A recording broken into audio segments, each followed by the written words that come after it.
돈 300만 원 받으려고 300만 원 넘는 변호사 시간 낭비, 경제 낭비 이렇죠. 내 시간 내 마음대로 이렇게 조율할 수 있고 독학은 상당히 비효율적입니다. 13과목이라는 정말 무식한 과목 수죠. 프리패스권이라고 할 수 있죠. 그 배지가.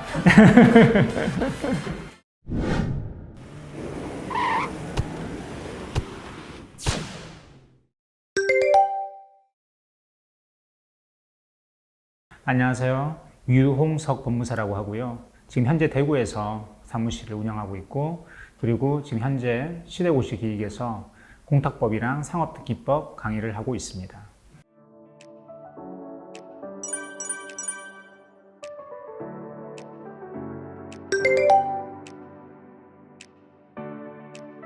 아마 대부분 사람들이 그 변호사라는 직업은 잘 알 거예요. 뭐 각종 영화나 드라마나 뭐 여러 가지 많이 홍보가 돼 있다 보니까. 근데 거의 비슷하다고 보시면 됩니다. 변호사랑 법무사랑 모든 법률 문제를 다루고, 그리고 어떤 법적 분쟁을 해결해주고 이런 건 비슷한데, 딱 한 가지 큰 차이점이 있다면, 그 변호사 같은 경우는 법정에 쓸 수가 있어요. 그러니까 의뢰인을 대신해서 법정에 쓸 수 있는데, 우리 법무사들 같은 경우는 서류는 대신해서 다 써줄 수 있지만, 하지만 법정에는 쓸 수가 없다라는 거, 그게 가장 큰 차이점이라고 할 수 있죠.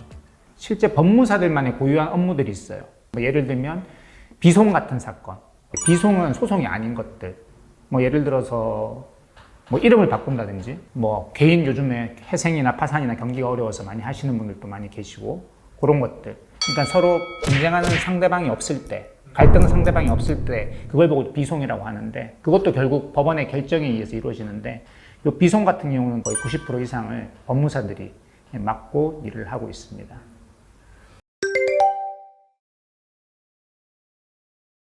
우리나라가 거의 뭐 미국이랑 버금갈 정도로 소송이 많은 나라예요. 고소도 많고, 돈 빌려줬는데 돈 못 받았다, 뭐 이런 사건이 가장 많죠. 소액 사건이라고 있어요. 이게 보통 우리나라 소송의 한 70~80%가 소액 사건이에요. 소액 사건이라고 한다면 3천만 원 이하, 3천만 원 밑으로 내가 돈을 못 받았기 때문에 달라 이거거든요. 그리고 우리나라 소송의 80% 정도가 나홀로 소송이에요. 나홀로 소송이라는 게 뭐냐면, 그 변호사 없이 나 혼자 소송을 하겠다, 이렇게 나와 있는데, 통계는 안 잡혀져 있지만 그 나홀로 소송 뒤에는 거의 대부분 법무사가 존재하고 있습니다. 300만 원 받으려고 300만 원 넘는 변호사 시간 낭비, 경제 낭비 이렇죠. 적은 어떤 그런 돈을 받기 위한 그런 분쟁들, 그런 같은 경우에는 변호사보다는 법무사한테 훨씬 더 가깝게 접근할 수도 있죠. 비용 면에서도 그렇고 여러 가지 면에서도 부담 없이. 예. 법무사가 되면 연봉은 어느 정도? 뭐 그것도 모든 업종이 똑같겠죠. 뭐 의사도 그렇고 뭐 변호사도 그렇고 모든 전문직이 마찬가지게 케이스 바이 케이스인데, 뭐 일단 저와 제 주변 기준으로 보면 뭐 만족하고 삽니다. 법무사들은 90% 이상이 전부 다 개업을 합니다. 그러니까 다 사장님인 거죠. 뭐. 그러니까 개업을 하니까 내 시간 내 마음대로 이렇게 조율할 수 있고, 저희들은 법정에는 안 나가고 사무실에서 의뢰인들한테 필요한 서류 작성, 뭐 증거 첨부, 코치 이런 것들이기 때문에 워라밸 측면에서도 많이 만족스러운 직업이라고 생각합니다. 만약 일이 많을 때는 이제 퇴근이 없는 거죠. 정말 일이 물릴 때는 야근을 뭐 거의 밥 먹듯이 해야 되고, 이게 또 장점이자 단점일 수 있는데, 이 법무사는 핸드폰만 있으면 어디서든 다 일을 할 수가 있어요. 해외여행 가서도, 뭐 일본에 가서도 업무를 처리할 수 있고, 그게 이제 일을 장소에 구애받지 않고 시간에 구애받지 않고 할 수 있다는 게 장점일 수 있겠지만, 그 반대편에는 이제 그런 휴식 시간을 깨질 수도 있다는 얘기죠. 일단은 객관적으로 시험 과목 수는 가장 많습니다.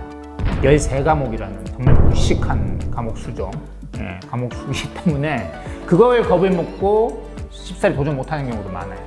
1차 같은 경우는 아무래도 객관식이니까 일단은 기본 성분을 한 번은 봐야겠죠. 어느 정도는 큰 틀은 잡고, 그런 다음에는 객관식만을 위주로, 객관식 문제집만을 계속 돌려서 내가 최소한 기출이나 객관식에 나와 있는 모든 질문을 내가 눈에 담고 시험장에 들어가겠다. 이런 생각이면 합격할 수 있는 그 기간보다 훨씬 단축해서 합격할 수 있을 겁니다. 문제는 2차죠. 2차는 정말 그 쟁점에서 비껴나는, 소위 찍히는 문제가 아니라 정말 구석구석 이런 데서 출제가 되는 경향이 있기 때문에 2차는 좀 얇더라도 전체적인 분야를 한번 보고 공부를 하는 게 합격할 수 있는 좀 나름의 전략이라고 할 수 있겠네요. 요즘 시험 트렌드에 비춰보면. 독학은 상당히 비효율적입니다. 최대한 빨리 합격하기를 대부분 원하시기 때문에 그런 분들은 일단 강의를 들으시는 게 좋죠. 아무래도 좀 시험을 한번 경험해 본 사람이면 더 좋을 수도 있겠죠. 효율적인과 비효율성을 다 경험해 본 사람이니까. 저 같은 경우도 거기에 초점을 많이 맞춰요. 제가 그 강의하고 있는 교재라든지 이런 교재는 그런 장점이 있는 것 같아요. 이 수험생들을 생각해서 많이 고민을 한 책이구나라는 게 많이 느껴지더라고요. 예, 저도 그래서 본 교재를 가지고 강의하기 상당히 수월합니다. 왜냐면 그냥 그렇게 새까맣게 그냥 망라적으로 된 책은 제가 다 정리를 해야 되거든요. 근데 지금 본 교재 같은 경우는 이미 어느 정도 수험생들을 생각해서 그렇게 효율적으로 정리가 많이 되어 있어서 참 추천드리고 싶은 교재입니다.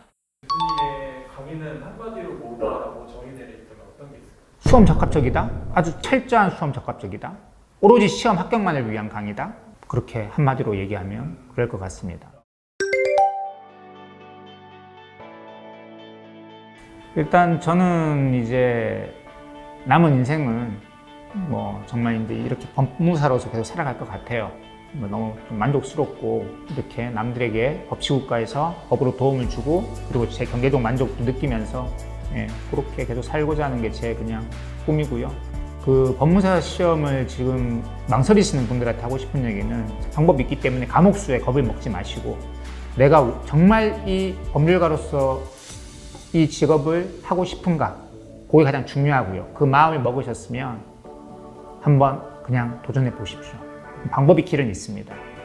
당신의 합격 스토리 시대의 듀.